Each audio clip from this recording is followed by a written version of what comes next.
अल्हम्दुलिल्लाहि रब्बिल आलमीन वल आक़िबतु लिल मुत्तक़ीन वस्सलातु वस्सलामु अला सय्यिदिल अंबियाइ वल मुरसलीन व अला आलिहि व सहबिहि व बारिक वसल्लिम अम्मा बाद फ़अऊज़ु बिल्लाहि मिनश शैतानिर रजीम बिस्मिल्लाहिर रहमानिर रहीम।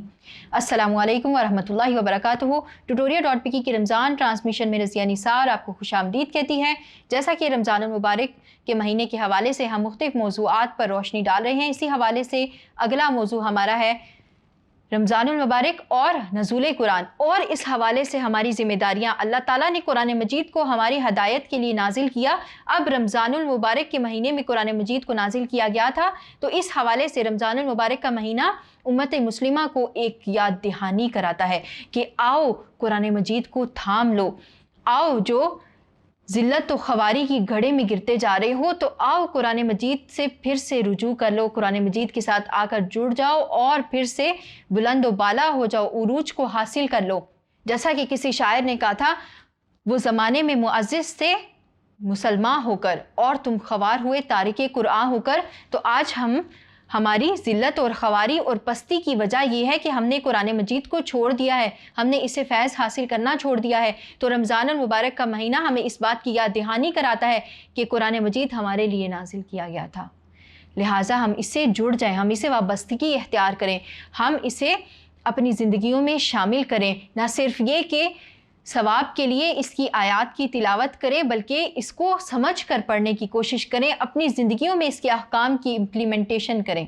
अब ये जानते हैं कि रमज़ानुल मुबारक में कुरान मजीद कब नाजिल हुआ और कैसे नाजिल हुआ। तो अल्लाह ताला कुरान मजीद में फरमाते हैं कि कुरान मजीद लोहे महफूज में लिखा हुआ था, यानी अर्श मुअल्ला पर पड़ा हुआ था। तो अल्लाह ताला ने इसको रमज़ानुल मुबारक की बाबरकत रात लैलतुल क़द्र में लोहे महफूज से आसमानी दुनिया पर नाजिल किया, जिसको बैतुल इज़्ज़ा या बैतुल मामूर कहते हैं, जहाँ फरिश्ते रहते हैं। और फिर वहाँ से हज़रत जिब्राईल अमीन ने रसूलुल्लाह सल्लल्लाहु अलैहि वसल्लम पर थोड़ा थोड़ा करके 23 साल के अरसे में अल्लाह ताला के पैगाम को डिलीवर किया, कुरान मजीद को वही की सूरत में रसूलुल्लाह सल्लल्लाहु अलैहि वसल्लम तक पहुँचाते रहे, जो कि 23 साल के अरसे में हुआ। जबकि लोहे महफूज से बैतुल इज़्ज़ा या बैतुल मामूर में सिर्फ एक रात में यकबारगी नज़ूल हुआ था, एक ही दफ़ा में पूरा कुरान मजीद उतार दिया गया था, और ये लैलतुल क़द्र के महीने में हुआ। जैसा कि अल्लाह ताला खुद कुरान मजीद में फरमाते हैं, इन्ना अंज़लनाहु फ़ी लैलतिल क़द्र, बेशक इस ज़िक्र को, इस किताब को हमने लैलतुल क़द्र में नाजिल किया। कुरान मजीद के हकूक़ के हवाले से बात करते हैं तो उलमाए कराम कहते हैं कि हर मुसलमान पर कुरान मजीद के 5 हकूक़ हैं। ट्यूटोरियल.pk लाया आपके लिए 250 रुपए का टी कार्ड, जो दे आपको एक्सेस हमारे वीडियो लेक्चर्स, पास पेपर्स या बेशुमार MCQs का, जिसे आप हासिल कर सकते हैं अपने किसी भी करीबी बुक स्टोर से। जैज़ कैश या इजी पैसा मोबाइल अकाउंट के जरिए भी रकम अदा की जा सकती है। तो आज ही आए ट्यूटोरियल.pk पे, क्योंकि ट्यूटोरियल.pk से अब पढ़ाई घर पे। अल्लाह ताला ने हमारे लिए कुरान मजीद को नाजिल किया है, तो अब हमारा भी ये काम बनता है कि हम इस मुक़द्दस किताब के हकूक़ अदा करें। तो पहला हक़ ये है कि ईमान लाना और इसकी ताज़ीम करना, यानी कुरान मजीद मुनज़्ज़ल मिनल्लाह है, रसूलुल्लाह सल्लल्लाहु अलैहि वसल्लम पर नाजिल किया गया है, एक मुजज़ा है। इस बात पर ईमान लाना और इसकी ताज़ीम करना, यानी इसको अच्छे तरीके से रखना, इसके तिलावत करना, इसकी ताज़ीम करना, ये तमाम इसके हकूक़ में दाखिल है। फिर दूसरा हक़ इसका ये है कि इसकी तिलावत और तरतील करना, तरतील के साथ इसकी तिलावत करना, ठहर ठहर कर इसको पढ़ना इसका हक़ है। रोज़ाना आप कोशिश कीजिए कि इसके कुछ हिस्से की तिलावत करें। इसके साथ तज़क्कुर और तदब्बुर, यानी कुरान मजीद को खोल कर पढ़ें, इसकी आयात में तदब्बुर करें, गौर व फ़िक्र करें। अल्लाह ताला खुद कुरान मजीद में गौर व फ़िक्र की दावत देते हैं कि अफ़ला यतदब्बरून कुरान अम अला कुलूबिन अक़फ़ालुहा, इनको क्या हो गया है कि ये कुरान मजीद में गौर व फ़िक्र नहीं करते, क्या इनके दिलों पर कुफल पड़े हुए हैं, क्या इनके दिलों पर ताले पड़े हुए हैं। तो हमने कुरान मजीद में गौर व फ़िक्र करनी है, तदब्बुर करना है, उसको समझ कर पढ़ना है, क्योंकि ये कुरान मजीद के हकूक़ में से एक अहम हक़ है। फिर इसके साथ अगला हक़ है हकम और इकामत का, यानी कुरान मजीद में जो अहकाम नाजिल हुए हैं उसकी इम्प्लीमेंटेशन करनी है। और इसके साथ अगला हक़ 5वां जो कि है तबलीग और तबयीन, यानी कुरान मजीद की तबलीग करनी है, इसकी आयात को खोल खोल कर बयान करना है। ऐसा नहीं कि हमने इसको ताकों में सजा कर रख दिया, गुलाफ में लुपेट कर रख दिया, बल्कि इसको हमने खुद तिलावत करना है, पढ़ना है, समझना है, और समझ लेने के बाद इसकी तबलीग और इशाअत भी करनी है। तो ये 5 हकूक़ कुरान मजीद के हमारे ऊपर हैं, जिनका हमने احساس اور خیال کرنا ہے، اور رمضان المبارک کا مہینہ ہمیں اس بات کی یاد دہانی کراتا ہے کہ ہم قرآن مجید کے ان حقوق کی تذکیر کریں، ان کو یاد کریں اور پھر ان پر عمل پیرا ہونے کی کوشش کریں۔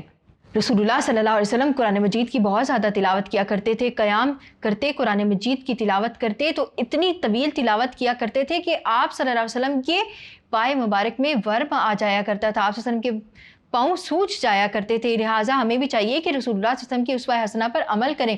صحابہ کرام ہیں قرآن مجید کی ایک رکعت میں تلاوت کر لیا کرتے تھے، اس کے ساتھ کچھ صحابہ کرام ہیں جو 7 دن میں قرآن مجید کو ختم فرماتے، اور ایک صحابی ایسے بھی ہیں حضرت عبداللہ بن مسعود کے بارے میں کہا جاتا ہے جنہوں نے صرف سورہ بقرہ کو سمجھنے میں 8 سال لگا دیے تھے۔ تو قرآن مجید کو اگر آپ تلاوت کرنے بیٹھیں تو اس کو بہت جلدی مکمل کر سکتے ہیں، اور اگر آپ اس میں تفکر اور تدبر کرنے لگیں، اس کے احکام کو سمجھنے لگیں تو سالوں لگ جائیں، لیکن قرآن مجید کا جو علوم کا بحر ہے وہ ختم نہیں ہو سکتا۔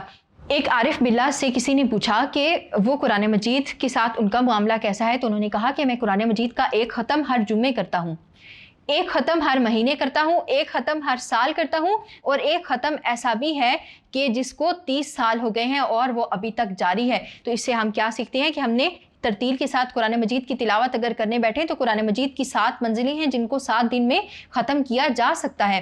پھر اس کے ساتھ آپ قرآن مجید کو اگر روز 1 سپارہ کر کے پڑھیں تو 30 دنوں میں اس کو ختم کر سکتے ہیں۔